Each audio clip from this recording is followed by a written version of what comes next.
Hello guys ඉතින් මොකද වෙන්නේ? ඉතින් ඔන්න මචං අද ගෙනලා තින්නේ මගේ 1K ස්පෙෂල් Q&A එක. ඉතින් මචං අද ඒකේ රිවිව් එක තමයි ගෙනලා තින්නේ. එහෙනම් වැඩි කතාවක් නෑ අපි යමු මුලින්ම මොකක්ද දාලා තියෙන කමෙන්ට් එක කියලා බලන්න. සුද්දොන්ගේ ලංකාවට ආව වාසගම ද සිල්වා ඔක්කොම කියන්න ඕනද? එකක් කියන්න UAE ඉදිරියෙන් ඉන්නේ දකුණු කොරියාව. හැබැයි උතුරු කොරියාවට පුළුවන්. ඉතින් උතුරු කොරියාව රෑන්ක් එක නම් 36 දමන් තමයි මට මතක හැටියට. දැන් නම් අඩු වෙලා හරි වැඩි වෙලා හරි ඇති. දකුණු කොරියාවේ රෑන්ක් එක නම් 5. ඒකින්ද ඒක කියන්න පුළුවන් කොහොමද දකුණු කොරියාව තමයි කියලා. උතුරු කොරියාවට න්‍යෂ්ටික බෝම්බ තියෙනවා. මාත් මේ බැලුවේ ඇයි ඒ දන්නේ නැහැ කියලා. අනේ මන් දන්නේ නැහැ ඉතින්. ලෝක සංවිධානය එකතු වෙලා ඉතින් රෑන්ක් ටික හදා තින්නේ. ඉතින් ඒකින්ද මට මුකුත් එකට කියන්නත් බෑ. සමහර විට දැන් වැඩි වෙලාත් ඇති උතුරු කොරියාව යනවා. අනේ මන්ද.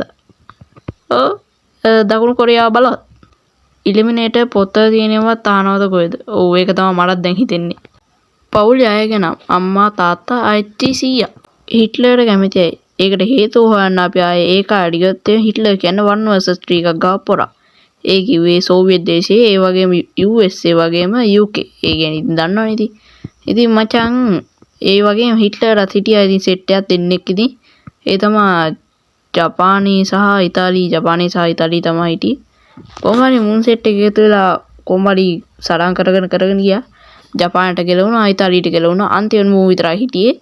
කොහොම හරි ඒ වුණාට මූ ඇත්තටම වැඩේ තාක්ෂණයේ පැත්තෙන් ගත්තොත් වැඩේ. හැබැයි පොඩ්ඩක් ලොකු දේවල් ගැන හිතනවා.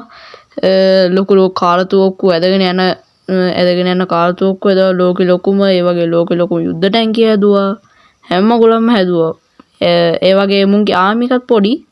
අනිත් එක 1 vs 3 එකක් ගහන්න මු කොච්චර වැඩිද? සෝවියට් සංගමයට කැමතිද? ඔව්. මයින්ක්‍රාෆ්ට් එකට සයිනින් වෙලා දින්නේ? ඔව්. ලංකාව සුද්දන්ගෙන් නිදහස් කරගත්ත අවුරුද්ද 1948. ශ්‍රී ලංකාවේ අන්තිම රජා හා රැජින මේක බලන්න. හරි එහෙනම් පටන් ගමු. මේ දුම් ගලා කන්දේ ඉවසන්න බෑ සීතේ. ව්ලාඩිමිර් ලෙනින්ද?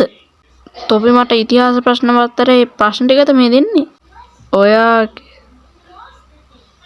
what the